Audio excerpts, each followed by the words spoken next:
In a quaint, secluded village, nestled deep within the forest, there stood an old antique shop. It had been abandoned for years, shrouded in mystery, but recently, an elderly woman named Agnes had taken up residence there. Agnes was known for her collection of rare and unusual items, but none more infamous than the porcelain doll that sat in the center of her shop, a doll named Amara. Amara wasn't like any ordinary doll. Her pale face with its perfect cracks, and her glassy eyes that seemed to follow anyone who entered, were unsettling enough to send shivers down the spine of even the bravest soul. Locals whispered that the doll had been cursed, that it once belonged to a young girl who had met a tragic fate. As the story went, the doll was bound to the spirit of the girl, doomed to wander the earth forever, seeking vengeance on those who dared disturb her rest. One stormy night, Agnes decided to close her shop earlier than usual. The wind howled outside as the rain battered the windows. Just as she was about to lock the door, a man appeared, drenched in rain and frantic. He was a collector, and he had come to buy the doll. Agnes hesitated, but the man offered a hefty sum, more than she had ever received for any item. Reluctantly, she sold the doll.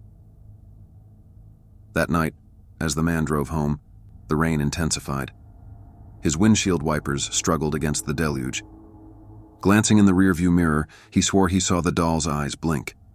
Dismissing it as a trick of the light, he drove on, but unease gnawed at him.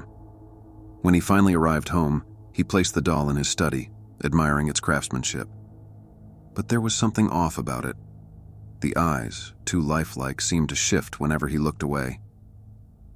The first sign of trouble came at midnight. The man was awakened by a soft creaking sound, like tiny footsteps. At first, he thought it was the old house settling, but the sound grew louder, closer.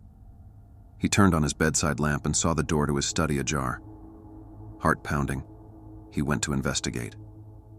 The doll was no longer on its shelf. Panic set in. He searched the room frantically, but there was no sign of Amara. Just as he was about to turn away, a cold gust of wind swept through the room, extinguishing the light. In the darkness, he heard a faint giggle, like that of a child. Terrified, he reached for his phone, but it slipped from his trembling hands. Suddenly, the door slammed shut behind him. He was trapped. As he fumbled to find the light switch, he felt a sharp pain on his ankle, like something had scratched him. Then a tiny, icy hand brushed against his leg. His breath caught in his throat as he saw the doll, Amara, standing at the doorway, her once still face now twisted into a sinister grin. The man bolted for the door, but it wouldn't budge. Amara took a step forward, her glassy eyes glowing in the dim light. Her porcelain limbs creaked as she moved, inching closer and closer. He screamed for help, but the storm outside drowned his voice. With each step, the doll's laughter grew louder, more menacing. In desperation, he grabbed a fireplace poker and swung it at the doll. But Amara dodged with inhuman speed, her small form darting out of the way. She vanished into the shadows, her voice echoing in the darkness. "You can't escape me." The man's heart raced as he backed into a corner. From the shadows, he saw her again, crawling on all fours, her cracked face splitting wider as she smiled. Her glass eyes shimmered, reflecting the terror in his. Before he could react, she lunged at him, her cold hands gripping his throat with surprising strength for something so small. His screams were cut short as the life drained from him. The last thing he saw was Amara's twisted face, her eyes glowing with satisfaction. The next morning, the police arrived at the man's home after a neighbor reported strange noises coming from the house. They found him in his study, lying motionless on the floor, his face frozen in an expression of pure horror. And there, sitting on a shelf, was the doll, Amara, her expression serene, her eyes once again lifeless. The police dismissed it as a freak accident, attributing the man's death to a heart attack. But rumors spread quickly. No one wanted to touch the doll. Agnes refused to take it back, and the antique shop remained closed, its windows dark and empty. Weeks passed, and the doll remained in the man's home, untouched, until one day a new family moved in. They found Amara in the study, admiring her delicate features, unaware of the horrors that had unfolded. The little girl of the family, fascinated by the doll's beauty, took her into her room. That night, the footsteps began again, and the haunting continued. In the small town of White Lake, there was an old, forgotten toy factory, long abandoned after the mysterious death of its owner, an eccentric doll maker named Tobias Crenshaw.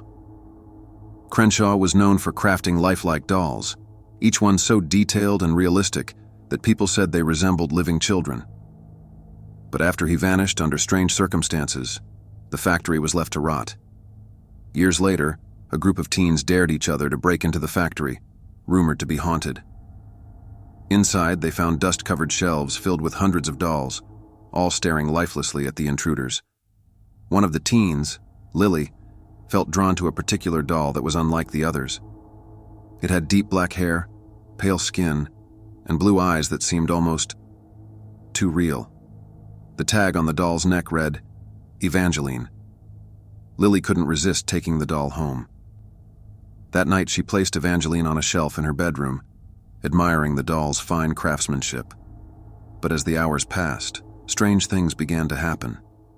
She woke up to the sound of whispering. Thinking it was the wind, she ignored it. But when she turned over in bed, her blood ran cold. Evangeline was no longer on the shelf. Terrified, Lily searched her room, only to find the doll sitting in the corner, its head slightly tilted as if watching her.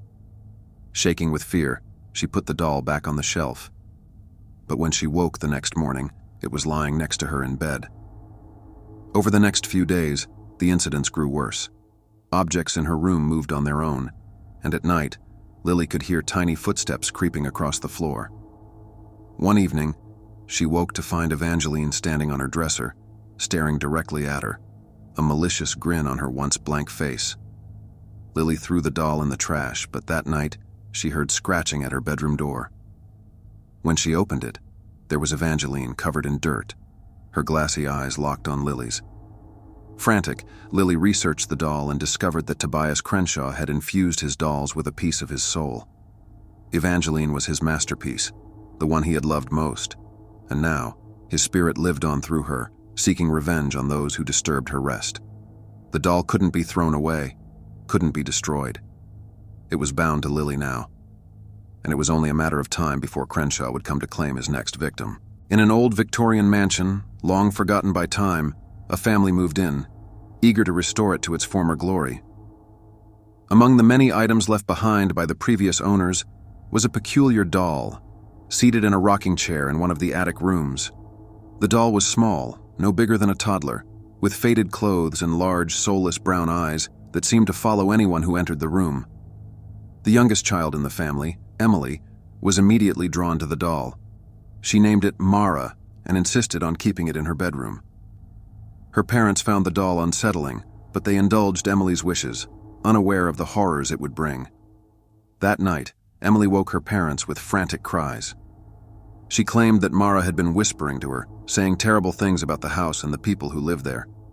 Her parents dismissed it as a bad dream, but over the following days, strange occurrences began to plague the home. Objects went missing, only to reappear in different rooms.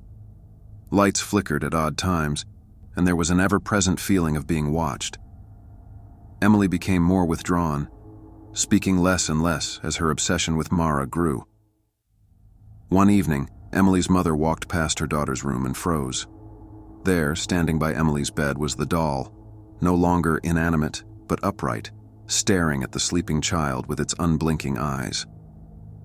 The mother rushed into the room, but by the time she turned on the light, Mara was back in her usual spot, lifeless once more. Things escalated quickly after that. The house became colder, the air thick with malevolence. Every night, Emily could hear soft footsteps pacing around her room, and Mara's once still face now bore a cruel, knowing smile. Desperate, Emily's parents sought help from a local historian, who revealed the dark secret of the house. Decades ago, a governess had lived there with her young charge, a little girl named Mara. When the girl died under mysterious circumstances, the governess went mad with grief, trapping the child's soul inside her favorite doll. The governess swore that Mara would live on, never aging, never leaving the house. Emily's parents burned the doll, hoping to free their daughter from its grip. But the night after they set Mara aflame, the ashes reformed into the same shape. Emily's mother found the doll sitting in her daughter's chair once again. The silent watcher had returned.